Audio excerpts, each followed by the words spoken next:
కార్యం 17:31 ఎందుకనగా తాను నియమించిన మనుషుని చేత నీతిని అనుసరించి భూలోకమునకు తీర్పు తీర్చబోయేడి ఒక దినమును నిర్ణయించి ఉన్నాడు.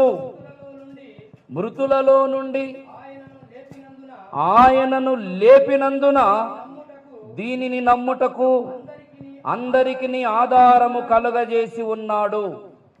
ప్రభునందు ప్రియులారా, పునరుత్థానమును గురించి మనం చెప్పుకోవడానికి చాలా సంగతులు ఉన్నాయి. యేసుక్రీస్తు ప్రభువు వారి యొక్క పునరుత్థానము అనేది చరిత్రలో మొట్టమొదటిది.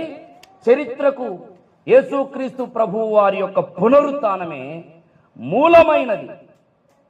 పునరుత్థానము ద్వారా మనము అనేక సంగతులను నమ్మడానికి, విశ్వసించడానికి ఆధారము అనేది పునరుత్థానం.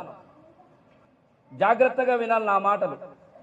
భూమి మీద కానీ మనిషి మరణము తరువాత తదనంతరం మనిషి ఎదుర్కొనబోయే కాలమును గూర్చి కానీ, సంభవాలను గూర్చి కానీ, స్థలమును గూర్చి కానీ మనము అంగీకరించడానికి, విశ్వసించడానికి, నిరీక్షించడానికే యేసుక్రీస్తు ప్రభువు వారి యొక్క పునరుత్థానం అనేది ఆధారము. దేవునికి స్తోత్రం.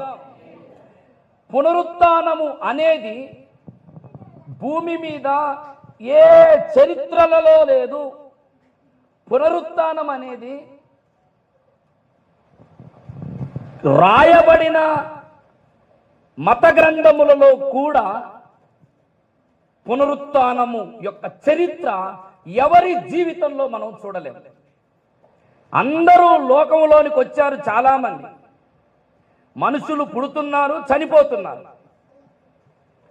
దైవాంశ సంభూతులు అనేటటువంటి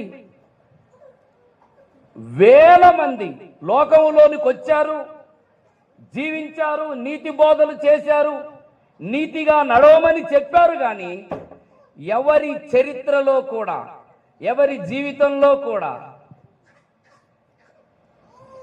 సమాధి చేయబడి మూడవ దినమున తిరిగి లేచినటువంటి చరిత్ర మనము ప్రకటిస్తున్న యేసుక్రీస్తుకు మాత్రమే ఉంది. దేవునికి స్తోత్రం. హల్లెలూయా.